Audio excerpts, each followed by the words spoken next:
چین نے ایران سے تجارت کرنے والے ممالک پر ممکنہ امریکی پابندیوں کے عندیے پر سخت رد عمل دیتے ہوئے کہا ہے کہ وہ اپنے جائز حقوق اور مفادات کے تحفظ کے لیے ہر ضروری اقدام اٹھائے گا۔ چینی وزارت خارجہ کے ترجمان لن جیون نے کہا ہے کہ پابندیاں اور دباؤ مسائل کا حل نہیں بلکہ کشیدگی میں اضافے کا باعث بن سکتے ہیں۔ چین نے فریقین پر تحمل سے کام لینے اور تنازع کا حل مذاکرات اور سفارتکاری کے ذریعے تلاش کرنے پر زور دیا۔ اقتصادی رابطہ کمیٹی نے غیر ملکی سپلائرز کے اکاؤنٹ پر پیٹرولیم مصنوعات درآمد کرنے کی منظوری دے دی۔ وزارت خزانہ کے مطابق اس اقدام کا مقصد ملک میں پیٹرولیم مصنوعات کی سپلائی چین کو مزید مستحکم بنانا ہے۔ ای سی سی نے پاسکو کی گندم وصول کنندہ اداروں کو 85% مقامی اور 15% درآمدی تناسب سے فراہم کرنے کی بھی منظوری دی۔ اجلاس میں پاکستان اور عمان کے درمیان توانائی شعبے میں سیل پرچیز ایگریمنٹ کی منظوری دی گئی، جبکہ روز ویلٹ ہوٹل کی از سر نو ترقی کے لیے یونین سے مذاکرات کی خاطر کمیٹی تشکیل دینے کا فیصلہ کیا گیا۔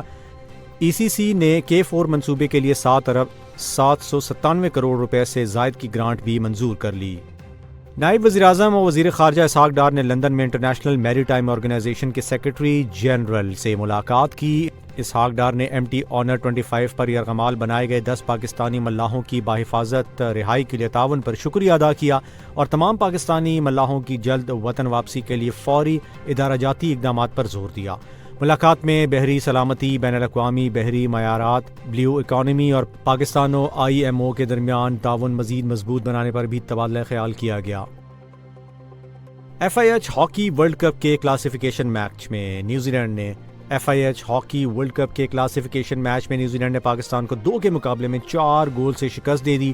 پہلے ہاف میں نیوزی لینڈ کو 3-0 کی برتری حاصل تھی، تاہم تیسرے کوارٹر میں پاکستان نے کم بیک کرتے ہوئے 2 گول سکور کیے۔ پاکستان کی جانب سے سفیان خان اور افراز نے ایک گول کیا۔ یہ ورلڈ کپ میں پاکستان کی تیسری شکست ہے۔ قومی ٹیم اب 28 اگست کو جنوبی افریقہ کے خلاف میدان میں اترے گی۔ اس میچ کے اوپر یہ انحصار ہوگا کہ پاکستان ورلڈ کپ میں نمبر 11 پہ فنش کرتا ہے یا نمبر 12 پہ۔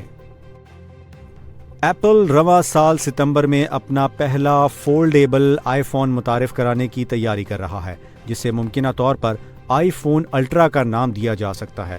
رپورٹس کے مطابق ابتدائی ٹیسٹنگ میں ڈیوائس کو مثبت رد عمل ملا ہے، جبکہ اس کا فولڈنگ ہینج مضبوط اور پائیدار بتایا گیا ہے۔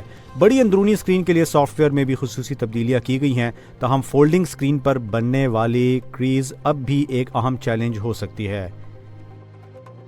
دیامر کی نیاٹ ویلی میں واقع کرلیوگا میں گلیشیئر پگھلنے کے باعث ایک مصنوعی جھیل بن گئی ہے، جس کی وجہ سے مقامی آبادی شدید تشویش میں مبتلا ہو گئی ہے۔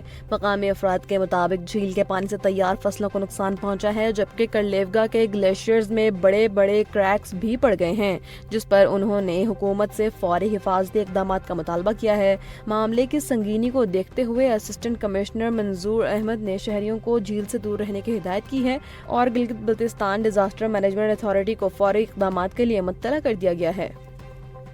بھارتی بندرگاہ سے لوہے کی خام دھات لے کر چین جانے والا پاناما کا پرچم بردار کارگو جہاز اوشین ونر ڈوب گیا ہے۔ بھارتی حکام کے مطابق جہاز میں کل 24 افراد سوار تھے، جن میں سے 2 چینی شہریوں کو ریسکیو کر لیا گیا ہے، جبکہ لاپتہ ہونے والے 22 افراد کی تلاش جاری ہے، جن میں 18 چینی، 3 میانمار اور 1 بنگلہ دیشی شہری شامل ہیں۔ نجات پانے والے عملے کے مطابق بندرگاہ سے روانگی کے 3 دن بعد جہاز اچانک ایک طرف جھکا اور محض 8 منٹ کے اندر سمندر میں غرق ہو گیا۔ بھارتی بحریہ اور کوسٹ گارڈ کا سرچ اینڈ ریسکیو آپریشن جاری ہے، تاہم جہاز کے اچانک ڈوبنے کی حتمی وجہ تاحال سامنے نہیں آ سکی۔ ایران نے اپنے جنوبی صوبے فارس میں قدرتی گیس کے نئے بڑے ذخائر دریافت کرنے کا اعلان کیا ہے۔ ایرانی وزیر تیل محسن پاک نژاد کے مطابق اس نئی گیس فیلڈ میں 7.5 ٹریلین کیوبک فٹ سے زائد گیس موجود ہے، جس میں سے تقریباً 5.7 ٹریلین کیوبک فٹ گیس قابل حصول ہے۔ انہوں نے بتایا کہ یہ دریافت جنوبی پارس فیلڈ کے ایک فیز کی 15 سالہ پیداوار کے برابر ہے اور یہ گیس سویٹ گیس ہونے کی وجہ سے اس کی تیاری پر لاگت بھی کم آئے گی۔ گیس فیلڈ میں کنڈینسنٹ کے نمایاں ذخائر موجود ہیں، جو آنے والی دہائیوں میں ایران کے لیے اربوں ڈالرز کے مالی منافع کا ذریعہ بنیں گی۔ اور کراچی کے علاقے اسکیم 33 میں نجی اسپتال کے قریب مسلح ڈکیتی کے دوران شہری سے بھاری رقم لوٹ لی گئی ہے۔ پولیس کے مطابق متاثرہ شہری بینک میں 50 لاکھ روپے جمع کروانے جا رہا تھا کہ 3 مسلح ملزمان نے اسے گھیر لیا۔ واردات کے دوران ملزمان اور شہری کے درمیان فائرنگ کا تبادلہ ہوا، تاہم ملزمان رقم چھین کر موقع سے فرار ہونے میں کامیاب ہو گئے۔ واقعے کے بعد متاثرہ شہری کی درخواست پر پولیس نے مقدمہ درج کر کے ملزمان کی گرفتاری کے لیے اطراف کی CCTV فوٹیجز حاصل کرنا شروع کر دی ہیں۔ ملک بھر میں مونسون کے آغاز کے بعد شدید بارشوں کا سلسلہ جاری ہے، جبکہ مختلف علاقوں میں سیلابی صورتحال بھی پیدا ہو چکی ہے۔ ایسی صورتحال میں اپنی اور اپنے اہل خانہ کی حفاظت کے لیے کن احتیاطی تدابیر پر عمل کرنا ضروری ہے، آئیے اس ڈاکومنٹری میں جانتے ہیں۔ پاکستان کے مختلف علاقے اس وقت شدید بارشوں اور سیلابی صورتحال سے دوچار ہیں۔ محکمہ موسمیات خبردار کر رہا ہے کہ یہ غیر معمولی بارشیں ماہ کے آخر تک جاری رہ سکتی ہیں۔ سیلاب ایک ایسی قدرتی آفت ہے جو لمحوں میں سب کچھ بہا کر لے جاتی ہے۔ زمین کا پانی سے بھر جانا، ندی نالوں کا اچانک ابل پڑنا اور نشیبی علاقوں میں طوفانی ریلوں کا آنا، سب مل کر صورتحال کو جان لیوا بنا دیتے ہیں۔ ایسے فلیش فلڈز اکثر رات کے وقت زیادہ مہلک ثابت ہوتے ہیں کیونکہ اندھیرے میں پانی کی گہرائی اور رفتار کا اندازہ لگانا تقریباً ناممکن ہوتا ہے۔ یاد رکھیں، ماہرین کے مطابق آدھی سے زیادہ ہلاکتیں ان گاڑیوں میں ہوتی ہیں جو پانی میں پھنس جاتی ہیں۔ اس لیے یہ بات اپنے ذہن میں بٹھا لیں، کبھی بھی پانی سے بھرے رستے پر گاڑی نہ چلائیں۔ اگر سامنے پانی نظر آئے تو فوراً رک جائیں اور دوسرا راستہ اختیار کریں۔ اگر گاڑی اچانک بند ہو جائے اور سٹارٹ نہ ہو رہی ہو تو فوراً نکلیں اور اونچی جگہ پر پہنچیں۔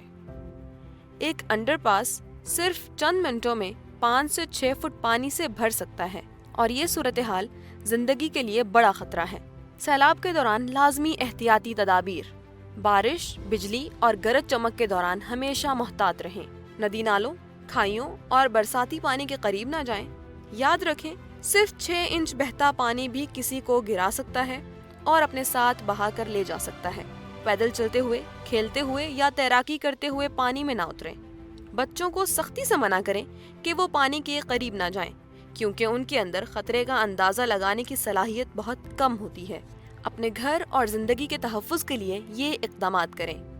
کم از کم 3 دن کا پینے کا صاف پانی، کھانے پینے کا سامان، torch, mobile power bank, first aid kit, نقدی اور 7 دن کی ضروری ادویات اپنے پاس رکھیں۔ گھر واپس لوٹتے وقت ارد گرد نظر ڈالیں کہ کہیں بجلی کی کھلی تاریں یا گیس کا رساؤ تو موجود نہیں۔ اگر گیس کی بو یا سیٹی جیسی آواز سنائی دے تو فوراً گھر خالی کر دیں اور متعلقہ اداروں کو اطلاع دیں۔ بجلی کے گرے ہوئے کھمبوں، پانی میں ڈوبی تاروں یا ٹوٹے ہوئے برقی آلات کے قریب نہ جائیں۔ پالتو جانوروں کو بھی پانی اور خطرناک مقامات سے دور رکھیں۔ سیلابی پانی میں ڈوبا ہوا یا آلودہ کھانا کسی صورت استعمال نہ کریں۔ جب شک ہو تو فوراً پھینک دیں۔ صرف صاف اور محفوظ پانی ہی پینے، کھانے اور روزمرہ استعمال کے لیے استعمال کریں۔ یاد رکھیں، آپ کی ایک چھوٹی سی احتیاط آپ کی اور آپ کے پیاروں کی زندگی بچا سکتی ہے۔